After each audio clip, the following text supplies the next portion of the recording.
तो काशी का कुरुक्षेत्र जारी है। 2 घंटे हो गए मतदान को। तमाम लोग अपने घरों से बाहर निकल रहे हैं, वोट कर रहे हैं। कई दिग्गजों ने भी वोट डाल दिया है और हम भी आपसे लगातार ये अपील कर रहे हैं कि अगर आपने अभी तक वोट नहीं डाला है तो घर से बाहर निकलिए और वोटिंग जरूर करिए। 9 जिलों की 54 सीटों पर मतदान जारी है। 9 जिलों की 54 सीटों पर लगातार मतदान हो रहा है। 613 उम्मीदवारों की किस्मत जो है आज वो ईवीएम में कैद होगी। देखिए, पूर्वांचल में राजनीतिक परीक्षा है, यहाँ पर कई मंत्री भी हैं योगी जी के, जिनकी आज अग्नि परीक्षा आप समझ लीजिए। यूपी में वोटर्स के जो 2 घंटे वोटिंग के पूरे हुए हैं और आपको वोट प्रतिशत भी बताएंगे, क्योंकि 9 जिलों की 54 सीटों पर 2 घंटे से ज्यादा का मतदान हो चुका है। 10 तारीख को आने हैं फैसले। उससे पहले के 2 घंटे आज के बहुत महत्वपूर्ण हो जाते हैं ये, क्योंकि अब तक कई लोगों ने अपने मताधिकार का उपयोग कर लिया होगा।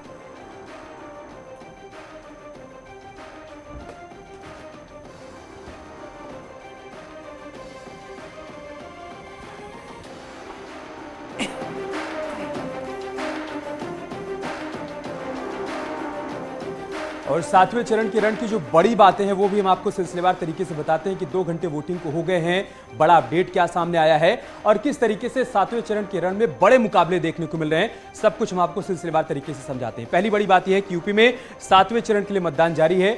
2 घंटे हो गए मतदान को। वोटर्स में खासा उत्साह दिख रहा है। 9 जिले की 54 सीटों पर मतदान जारी है और इस दौरान तमाम दिग्गजों ने भी वोट डाला है। कुल मिलाकर 54 सीटें आखिरी चरण के रण में जहां पर वोटिंग हो रही है और इन 54 सीटों पर 613 उम्मीदवारों की किस्मत आज ईवीएम में कैद हो जाएगी। 10 मार्च को नतीजे आने हैं। आजमगढ़, भदोही, सोनभद्र के कई बूथों पर ईवीएम खराब होने की जानकारी भी सामने आई है। हालांकि कई जगहों पर प्रशासन का दावा है कि उनको दुरुस्त भी कर लिया गया है। 5वीं बड़ी बात है, तो कुल मिलाकर जो अभी तक की बड़ी बातें सामने आई वो हम आपको सिलसिलेवार तरीके से बता रहे हैं। कई बड़े चेहरे भी नजर आए वोट करते हुए, चाहे हम मंत्री नीलकंठ तिवारी की बात करें, रविंद्र जायसवाल की बात करें। इन सभी की किस्मत भी दांव पर लगी है, क्योंकि बतौर विधायक इन्होंने जो कुछ कामकाज किया है उसके आधार पर भी वोट की अपील कर रहे हैं और एक मंत्री के तौर पर भी बीते 5 साल में जो काम किया है, इनको उम्मीद है कि उसके आधार पर भी इनको वोट मिलेगा। और देखिए, यही हम अपने दर्शकों से भी बोल रहे हैं कि आप फोटो लीजिए, सेल्फी लीजिए और हम तक पहुंचाइए। अब तक हम सेल्फी जो दिखा रहे हैं उसमें आपकी सेल्फी भी जरूर जोड़ी जाएगी। आइए आपको ग्राफिक्स के जरिए बताते हैं कि किसके बीच में कड़ा मुकाबला देखा जा रहा है। अलका बीजेपी से हैं कैंडिडेट्स और ये मोहम्मदाबाद सीट है जहां से शोएब अंसारी हैं समाजवादी पार्टी के कैंडिडेट। ये बेहद कांटे की टक्कर इन दोनों के बीच में बताई जा रही है। उसके अलावा अगर बात करें जहूराबाद सीट की, तो यहाँ से ओम प्रकाश राजभर समाजवादी पार्टी के कैंडिडेट है, सुबह सपा से अध्यक्ष हैं सुबह सपा के, और इनको टक्कर देने के लिए काली चरण राजभर बीजेपी से हैं। एक और सीट की बात कर लेते हैं। सीट है घोरावल सीट। यहां से अनिल मौर्य भारतीय जनता पार्टी की तरफ से, उनके सामने है रमेश चंद्र दुबे। इन दोनों के बीच भी कांटे का मुकाबला देखने को मिल रहा है। आगे बढ़ते हैं, मऊ सदर सीट की बात करते हैं। अशोक सिंह इस बार चुनौती दे रहे हैं अब्बास अंसारी को। मुख्तार अंसारी की जगह पे इस बार अब्बास अंसारी समाजवादी पार्टी गठबंधन की तरफ से चुनावी मैदान में उतरे हैं। उनको एसबी-एसपी ने अपने टिकट पर चुनावी मैदान में उतारा है। आजमगढ़ सदर सीट की बात कर लेते हैं। अखिलेश मिश्रा बीजेपी की तरफ से चुनावी मैदान में है और उनके सामने समाजवादी पार्टी गठबंधन की तरफ से दुर्गा प्रसाद यादव। तो देखिए, ये सब हॉट सीटें, वीआईपी सीटें। इसके अलावा शिवपुरी की सीट है जहां से अनिल राजभर बीजेपी कैंडिडेट और अरविंद राजभर समाजवादी पार्टी से है। तो ये कड़ा मुकाबला है और 7वें चरण का जो रण चल रहा है वो सीधे तौर पर एमवाई फैक्टर से जुड़ा है, यानी कि मुस्लिम यादव फैक्टर से जुड़ा हुआ है। इसी पर आपको बताएं कि वाराणसी दक्षिण सीट पर ये 2 दिग्गज आप देख रहे हैं, नीलकंठ तिवारी बीजेपी से और कामेश्वर दीक्षित हैं जो समाजवादी पार्टी के कैंडिडेट है। तो यहां भी कड़ा मुकाबला दोनों के बीच में माना जा रहा है। गाजीपुर सीट की बात कर ली जाए तो संगीता बलवंत हैं जो कि बीजेपी की कैंडिडेट हैं और जय किशन साहू समाजवादी पार्टी से चुनावी मैदान में, जिनकी किस्मत आज ईवीएम में कैद हो जाने वाली है। घोसी सीट पर किस तरीके का मुकाबला देखने को मिल रहा है आप ये भी देखिए। विजय राजभर, उनके सामने है दारा सिंह चौहान। योगी कैबिनेट का हिस्सा थे, मंत्री थे और अचानक चुनाव से पहले बीजेपी का दामन छोड़कर समाजवादी पार्टी में चले गए और इस बार वो समाजवादी पार्टी के सिंबल पर चुनावी मैदान में ताल ठोक रहे हैं विजय राजभर के सामने। जौनपुर का क्या हाल है आप ये भी देख लीजिए। गिरीश यादव भारतीय जनता पार्टी के प्रत्याशी हैं और उनके सामने अरशद खान समाजवादी पार्टी की तरफ से ताल ठोक रहे हैं। यहाँ पर बीएसपी और कांग्रेस की तरफ से भी मुस्लिम कैंडिडेट ही चुनावी मैदान में उतरे हुए हैं। मुकाबला यहाँ पर भी बहुत दिलचस्प है। मड़िहान सीट का समीकरण क्या कहता है आप ये भी समझिए। रमाशंकर सिंह पटेल भारतीय जनता पार्टी की तरफ से चुनावी मैदान में है और उनके सामने एक और पटेल चेहरा रविंद्र पटेल का है जो कि समाजवादी पार्टी गठबंधन की तरफ से ताल ठोक रहे हैं। और आजमगढ़ से हमारे सहयोगी अलाउद्दीन इस समय मौजूद हैं। वाराणसी से भी हमारे सहयोगी उपेंद्र मौजूद है। जल्दी से अपडेट ले लेते हैं। आजमगढ़ चलते हैं, अलाउद्दीन से अपडेट लेते हैं। आजमगढ़ में किस तरह से मतदान चल रहा है? अलाउद्दीन, तस्वीरें दिखाइए, लोगों से बात कीजिए और मतदान प्रक्रिया शांतिपूर्ण तरीके से चल रही है?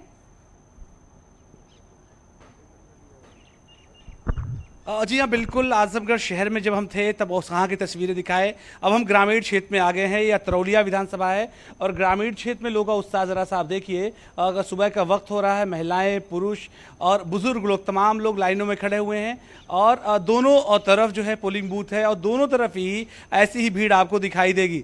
मुझे पोलिंग स्टेशन पर निषाद पार्टी के बीजेपी समर्थित जो प्रत्याशी हैं वो इत्तेफाक से मिल गए। वो बूथ का हाल जानने के लिए आए थे। आइए उनसे बात भी कर लेते हैं। क्या लगता है आपको, अतरौलिया से आप प्रत्याशी हैं, मुद्दे क्या हैं और ख़ास तौर से इस बार का इलेक्शन किस मोड में हो रहा है? देखिए, मुद्दा तो हमारे यहाँ सिर्फ विकास का है और हम सिर्फ विकास के मुद्दे पे और शिक्षा के मुद्दे पे अपने विधानसभा में आए हुए हैं। जैसे कि हमारे मोदी जी, योगी जी की जो नीतियाँ हैं, जो योजनाएं हैं और लाभार्थी वर्ग को पूरा उनको लाभ मिल रहा है और हमारे मुद्दे सिर्फ इतने हैं कि यहाँ के लोगों का विकास हो और हमारे बच्चे जो हैं वो शिक्षित रहें और शिक्षा के करके बाहर जाएं, अपनी उसको करें। ये बड़ा आउटर इलाका है लेकिन हम लोग देख पा रहे हैं कि भारी तादाद में लोग वोट कास्ट करने के लिए खड़े हुए हैं। तो क्या तरौलिया एक बार नया मतदान प्रतिशत में रिकॉर्ड बनाएगा? ये उत्साह क्या कह रहा है, क्या आपको नजर आ रहा है? ये लोकतंत्र का पर्व है। कुंभ जैसे 12 साल में आता है, ये हमारा 5 साल में एक पर्व आता है और लोग इसको बड़े उत्साहित तरीके से उत्साह मनाते हैं। और अतरौलिया विधानसभा से इस बार आप देखिएगा हमारा मत प्रतिशत बहुत ज़्यादा होगा और हर मतदाता मेरा उत्साहित है और वो वोट करने के लिए आपके मतदान बूथ केंद्र पे खड़ा है। समाजवादी पार्टी की परंपरागत सीट रही है, लगातार समाजवादी पार्टी के प्रत्याशी यहाँ से जीतते रहे हैं, तो क्या रिकॉर्ड टूटेगा इस बार? नहीं, रिकॉर्ड टूटना निश्चित है और जो प्रेजेंट था वो भूत में बदल चुका है। तो वो था एक समाजवादी गढ़ था, अब ये भाजपा का गढ़ है और पूरे आजमगढ़ से हम लोग 70 से 80% सीटों पे विजय हासिल करेंगे। ठीक है राउद्दीन, खूबसूरत तस्वीर में दिखाऊं, देखिए दो बुजुर्ग महिलाएं जरा सा साथ हैं और समाजवादी पार्टी से मिशम जैदी इस वक्त हमारे साथ जुड़े हुए हैं।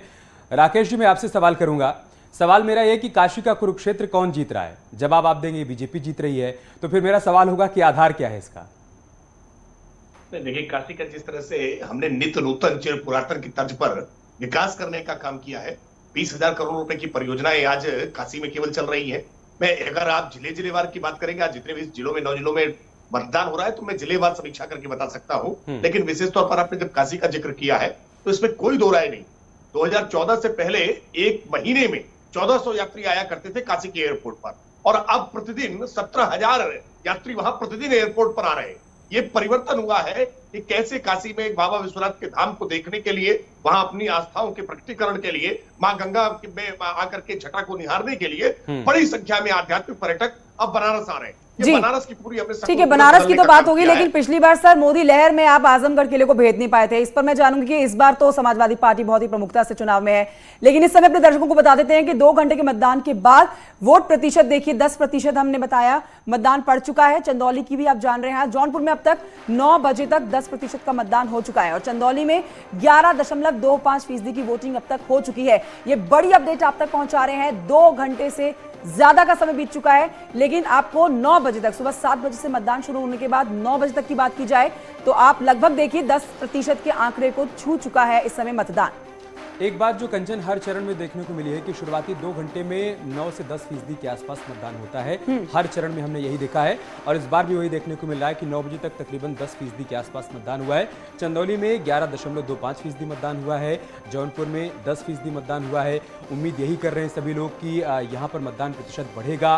पिछले चरणों में जैसा देखने को मिला था, कम से कम इस बार वैसा नहीं होगा। इस बार ज्यादा लोग अपने घरों से बाहर निकलेंगे और वोटिंग करेंगे, उम्मीद हर कोई कर रहा है। बिल्कुल, और लोगों के चेहरे पर उत्साह भी देखा जा सकता है। अमित, अब आइए ग्राफिक्स के जरिए हम दर्शकों को समझा देते हैं कि अब तक कितना वोट प्रतिशत हो चुका है।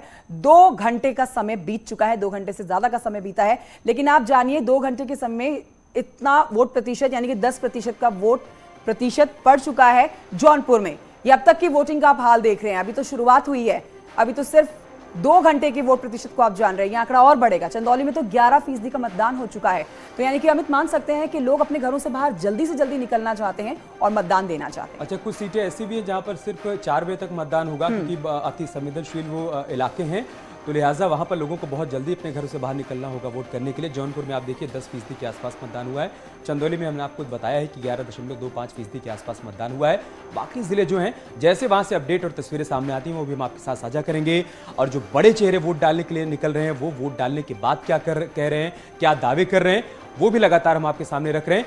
इसी बीच गृह मंत्री अमित शाह की तरफ से ट्वीट आ गया है, वो हम आपको दिखा रहे हैं। उन्होंने भी एक बार फिर से मतदान करने के लोगों से अपील की है।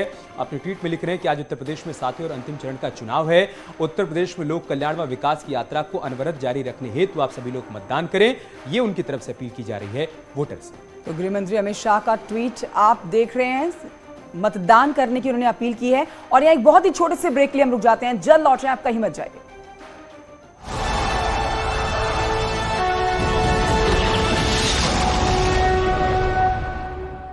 एक दूसरे को फाइट देते दिखाई दे रहे हैं।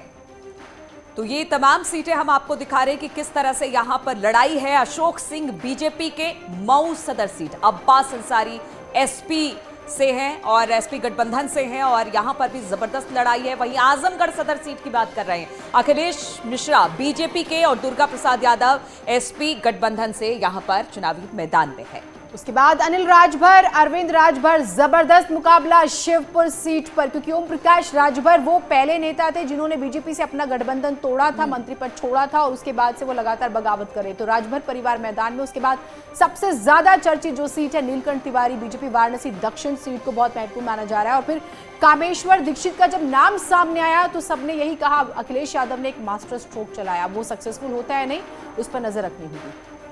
बिल्कुल। और गाजीपुर सीट की बात कर रहे हैं, संगीता बलवंत बीजेपी से और जय किशन साहू एसपी गठबंधन से यहां पर चुनावी मैदान में ताल ठोकते दिखाई दे रहे हैं। गाजीपुर भी बेहद महत्वपूर्ण सीट है और इस पर भी सबकी नजर लगी हुई है। और संगीता जिस तरह से बात हो रही थी कि वो पहले भी बहुत जबरदस्त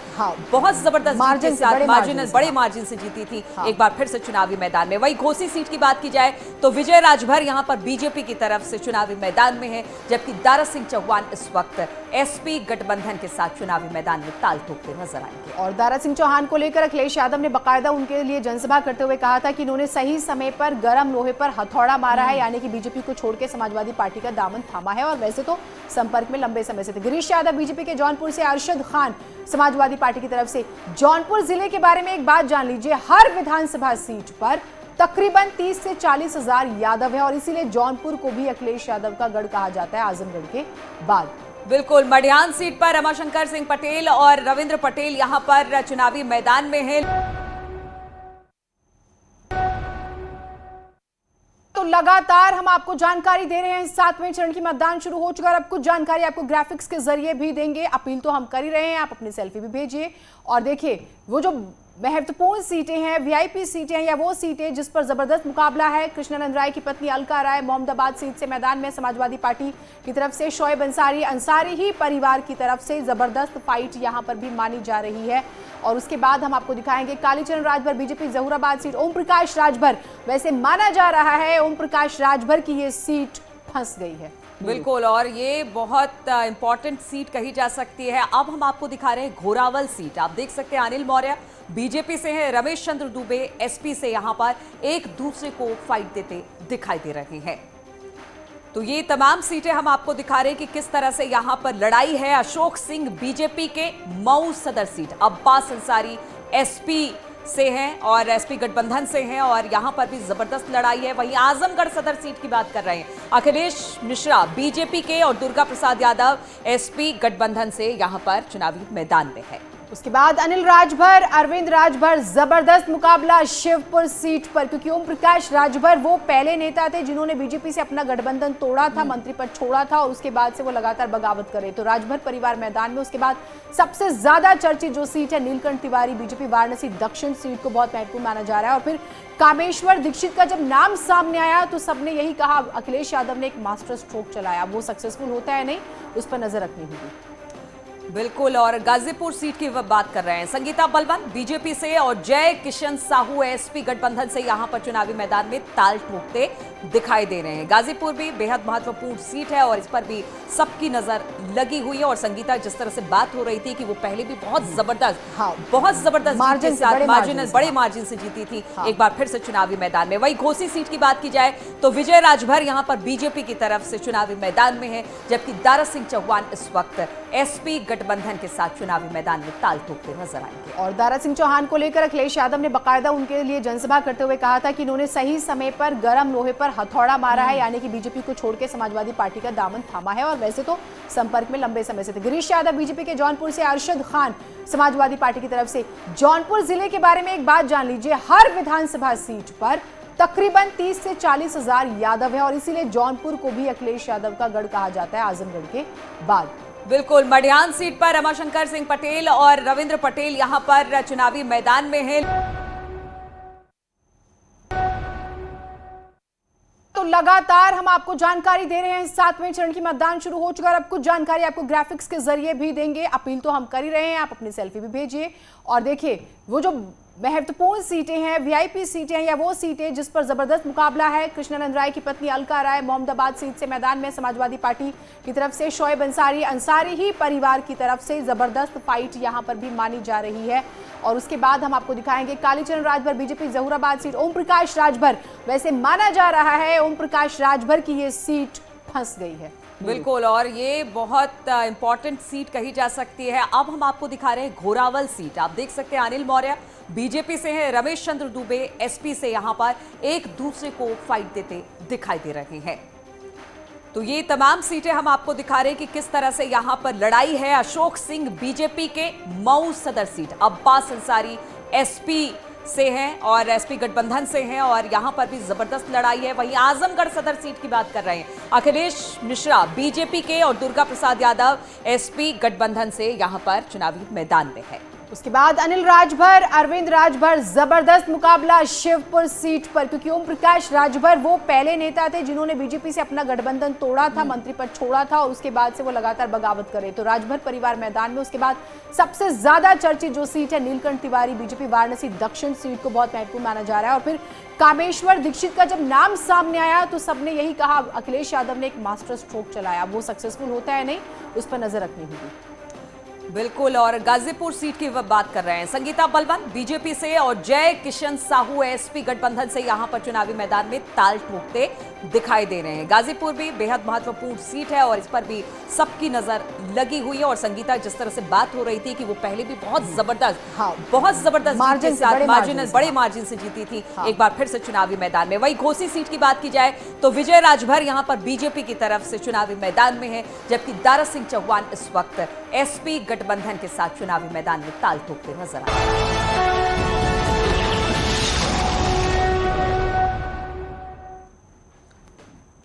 तो काशी का कुरुक्षेत्र जारी है। सुबह 7 बजे से वोटिंग हो रही है और मतदाता बढ़ चढ़कर वोटिंग में हिस्सा भी ले रहे हैं। कहते हैं कि अगर दिल्ली की सत्ता पर काबिज होना है तो उसके लिए आपको यूपी जीतना होगा और अगर यूपी की सत्ता पर काबिज होना है तो आपको पूर्वांचल जीतना होगा। और वहीं पर इस वक्त लड़ाई चल रही है। हमारे साथ मिसम जैदी है समाजवादी पार्टी से। मिसम जैदी, अखिलेश यादव लगातार ये दावा कर रहे हैं कि 7वें चरण में तो बीजेपी 7 समंदर पार चली जाएगी और कल न्यूज 18 से खास बातचीत में सीएम योगी ने एक बार फिर से दावा किया कि प्रचंड बहुमत के साथ हम सरकार बना रहे हैं। जी नमस्कार। मेरी आवाज सुन रहे हैं आप? जी जी। अच्छी बात कही आपने कि राष्ट्रीय अध्यक्ष जी ने, हमारे अखिलेश जी ने कहा है कि हम प्रचंड बहुमत से सरकार बना रहे हैं। मगर अभी मैं देख रहा था योगी जी को कि वो पूजा अर्चना करके निकल रहे थे। आपने देखा होगा कि जनता में तो उत्साह है मगर योगी जी की बातों में उत्साह नहीं दिखाई दिया। मुझे लगा कि बड़ा उनका मन कहीं ना कहीं से भीतर से ये जान चुका है कि अब की जो चुनाव है उत्तर प्रदेश के जो समीकरण है और जो जनता ने जो मन बना रखा है वो इनके खिलाफ है। और अब की बार जो 300 पार का ये जो नारा है ये सिर्फ नारा एक जुमला होकर रह गया है और समाजवादी पार्टी प्रचंड बहुमत से अपनी सरकार बना रही। राकेश त्रिपाठी, मिशम जैदी ने शारीरिक भाषा पढ़ ली है सीएम योगी की। वो कह रहे हैं कि बॉडी लैंग्वेज से तो नहीं लग रहा है कि उनके भीतर उत्साह है कि जीत रहे हैं। एक पूर्वांचल में बड़ी पुरानी कहावत है, नाव नाव कितने बार हुजूर अगवे गिरी। आज 7वें चरण का चुनाव है और अब तक 6 चरणों में जिस तरह की हताशा है आप देख रहे हैं, जगह जगह ईवीएम को लेकर के तरह के सवाल उठाए जा रहे हैं, मतदान के कर्मियों पर लेकर के सवाल उठाए जा रहे हैं, निर्वाचन आयोग को लेकर के सवाल उठाए जा रहे हैं। अब पैरामिलिट्री फोर्सेस तैनात करने की डिमांड भी इनकी ओर से की जा रही है।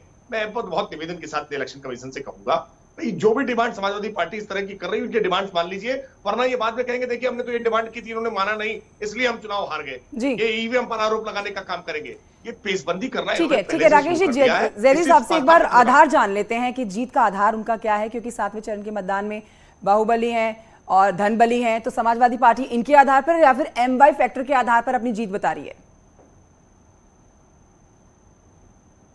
जी ये सवाल मुझसे है आपसे जैदी साहब, आपसे।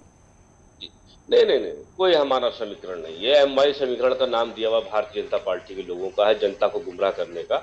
हमारा कोई इस तरह का समीकरण नहीं है। हमारा मुद्दों के ऊपर है, बात है विकास की, बात है नौजवानों की, बात है महिलाओं की, बात जल्दी से वाराणसी से एक अपडेट ले लेते हैं। उपेंद्र, क्या अपडेट, क्या जानकारी है? 9 बजे तक कितने फीसदी मतदान हो चुका है?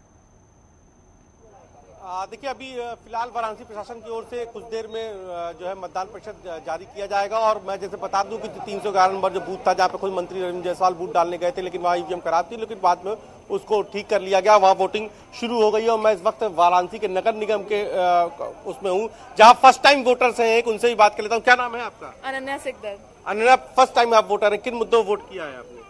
मैंने वोट किया है वाराणसी के उत्थान के लिए, ताकि अनएम्प्लॉयमेंट को भी मद्देनजर रखते हुए हमारी आने वाली सरकार काम करे। ठीक है उपेंद्र, शुक्रिया। आपका एक छोटे से ब्रेक के लिए हमें रुकना होगा, मेहमानों का भी शुक्रिया अदा करते हैं। एक छोटे से ब्रेक के लिए हम यहाँ रुक रहे हैं, लगातार इस बड़ी कवरेज बने हुए हैं क्योंकि यहाँ पर जो रन चल रहा है वो 54 सीटों पर मतदान चल रहा है, जो कुल मिलाकर 403 सीटें जो हैं उत्तर प्रदेश की उनको पूरा करती हैं।